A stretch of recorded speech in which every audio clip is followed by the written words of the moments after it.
नमस्कार। इस polity explainer में स्वागत है। आज हम इंडियन पॉलिटी के उस टॉपिक को डिकोड करने वाले हैं जो चाहे यूपीएससी प्रीलिम्स हो या मेंस, हर जगह छाया रहता है। पंचायती राज इंस्टीट्यूशंस की पूरी कहानी समझेंगे। लक्ष्य बिल्कुल क्लियर है। इस सेशन के अंत तक पंचायती राज का हर एक कॉन्सेप्ट इतना सॉलिड हो जाना चाहिए कि एग्जाम में कोई भी सवाल गलत ना हो। तो बिना किसी देरी के शुरू करते हैं। आज के इस एक्सप्लेनर का रोड मैप कुछ इस तरह होगा। पहला, पंचायती राज का एवोल्यूशन। दूसरा, 73rd कॉन्स्टिट्यूशनल अमेंडमेंट। तीसरा, इसका 3 टियर सिस्टम और ग्राम सभा। चौथा, अनिवार्य यानी कंपल्सरी और स्वैच्छिक यानी वॉलंटरी प्रोविजंस। और आखिर में सबसे क्रूशल पार्ट, पंचायतों के फिनेंसेस और उनके सामने आने वाली चुनौतियां। चलिए शुरुआत करते हैं इस पूरे सिस्टम की हिस्ट्री और उसके एवोल्यूशन से। देखते हैं कि समितियों से लेकर संवैधानिक मान्यता तक का सफर कैसा रहा। इस ऐतिहासिक सफर की शुरुआत असल में 1957 में होती है, बलवंत राय मेहता कमेटी के साथ। ये वो कमेटी थी जिसने पहली बार डेमोक्रेटिक डिसेंट्रलाइजेशन कॉन्सेप्ट को सामने रखा और उस 3 टियर्स सिस्टम की फाउंडेशन बनाई जिसे आज हम ग्राउंड रियलिटी में देखते हैं।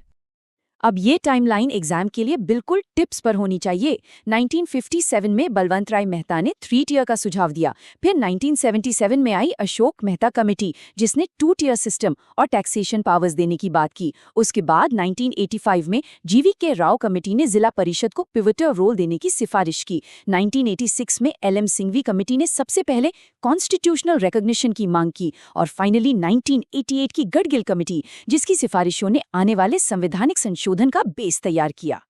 इस पूरे एवोल्यूशन के दौरान एक बहुत ही ब्रिलियंट ऑब्जर्वेशन सामने आई थी।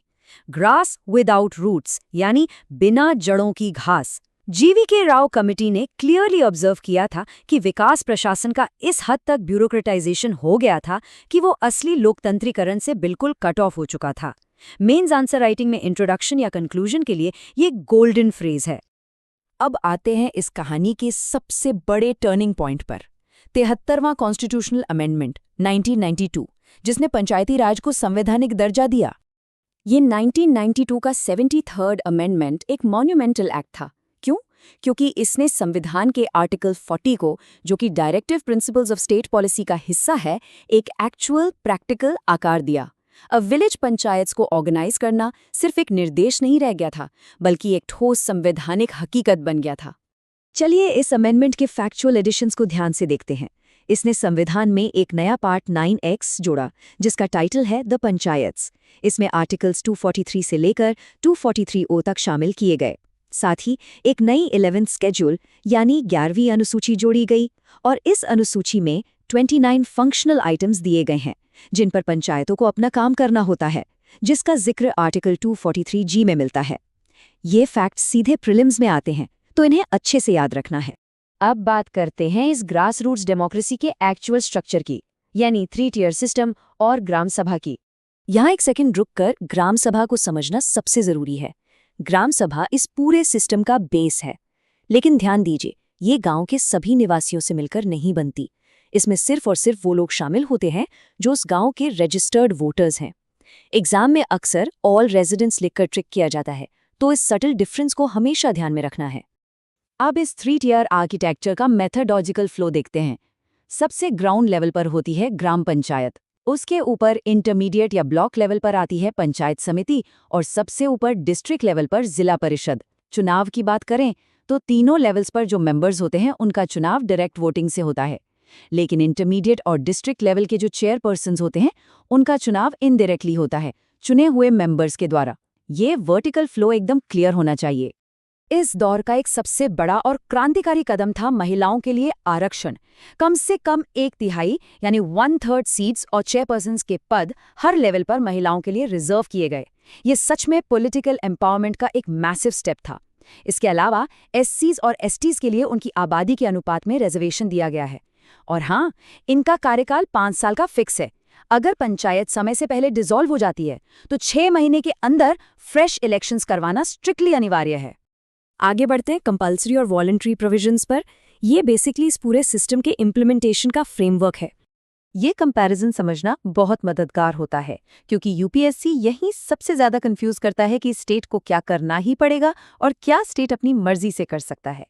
कंपल्सरी प्रोविजंस वो मैंडेटरी नियम है जो एक बेसिक यूनिफॉर्म स्ट्रक्चर के लिए राज्यों को अपनाने ही होते हैं, जैसे ग्राम सभा बनानी ही होगी, 5 साल का टेन्योर रखना ही होगा और स्टेट इलेक्शन कमीशन बनाना ही पड़ेगा।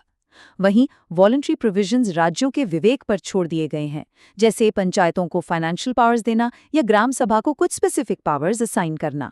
इस पूरे कॉन्स्टिट्यूशनल सिस्टम में एक बेहद इंपॉर्टेंट एक्सेप्शन भी है, पैसा एक्ट ऑफ 1996। पार्ट 9 के normal provisions 5th schedule areas पर अप्लाई नहीं होते। इसीलिए पैसा लाया गया ताकि पंचायती राज को शेड्यूल्ड एरियाज तक एक्सटेंड किया जा सके, लेकिन ट्राइबल कम्युनिटीज की परंपराओं और उनके कस्टमरी लॉज की पूरी सुरक्षा करते हुए ये सेल्फ रूल को बैलेंस करने का एक बेहतरीन तरीका है। चलिए अब इस एक्सप्लेनर के आखिरी और सबसे एनालिटिकल हिस्से पर आते हैं, पंचायत फाइनेंसेस और उनकी एक्चुअल चैलेंजेस। देखते हैं कि स्थानीय शासन की ग्राउंड रियलिटी क्या है। सबसे पहले इनकी फाइनेंशियल लाइफलाइंस को समझते हैं। पंचायतों को फंड्स मिलते कहाँ से हैं? सेंट्रल फाइनेंस कमीशन के जरिए यूनियन गवर्नमेंट से ग्रांट्स आती हैं। स्टेट फाइनेंस कमीशन की सिफारिश पर स्टेट गवर्नमेंट से डिवोल्यूशन होता है। फिर सेंट्रली स्पॉन्सर्ड स्कीम्स का पैसा आता है और आखिर में इनका अपना इंटरनल रिसोर्स जनरेशन यानी लोकल टैक्स और नॉन टैक्स कलेक्शन। पर सबसे बड़ा सच ये है कि इनका अपना इंटरनल टैक्स कलेक्शन लगभग ना के बराबर होता है, जो इनकी सबसे वीक कड़ी है। और यहीं से असल चुनौतियां शुरू होती हैं। संवैधानिक दर्जा मिल जाना कोई जादू की छड़ी नहीं थी। इतने दशकों बाद भी पंचायती राज इंस्टीट्यूशंस की परफॉर्मेंस सब ऑप्टिमल ही रही है, क्योंकि एडमिनिस्ट्रेटिव और फाइनेंशियल हर्डल्स ग्राउंड पर आज भी बहुत डीपली रूटेड हैं। तो आखिर परफॉर्मेंस इतनी इनइफेक्टिव क्यों है? सबसे बड़ी प्रॉब्लम है इन 3 F's का ना होना, यानी फंड्स, फंक्शंस और फंक्शनरीज का स्टेट्स द्वारा ठीक से डिवोल्यूशन ही नहीं हुआ है। उसके बाद स्टेट ब्यूरोक्रेसी का एक्सेसिव कंट्रोल रहता है। जो फंड्स मिलते हैं वो अक्सर टाइड होते हैं, मतलब किसी स्पेसिफिक प्रोग्राम के लिए फिक्स होते हैं, जिससे लोकल जरूरत पूरी नहीं होती। पंचायत हेड्स वोट बैंक के डर से लोकल टैक्स लगाने से बचते हैं, और स्टेट गवर्नमेंट्स ने कई पैरेलल बॉडीज बना दी हैं जो सीधे पंचायतों को बाईपास कर देती हैं। ये 3 F's और पैरेलल बॉडीज वाले कॉन्सेप्ट्स मेंस में क्रिटिकल एनालिसिस लिखने के लिए परफेक्ट हैं।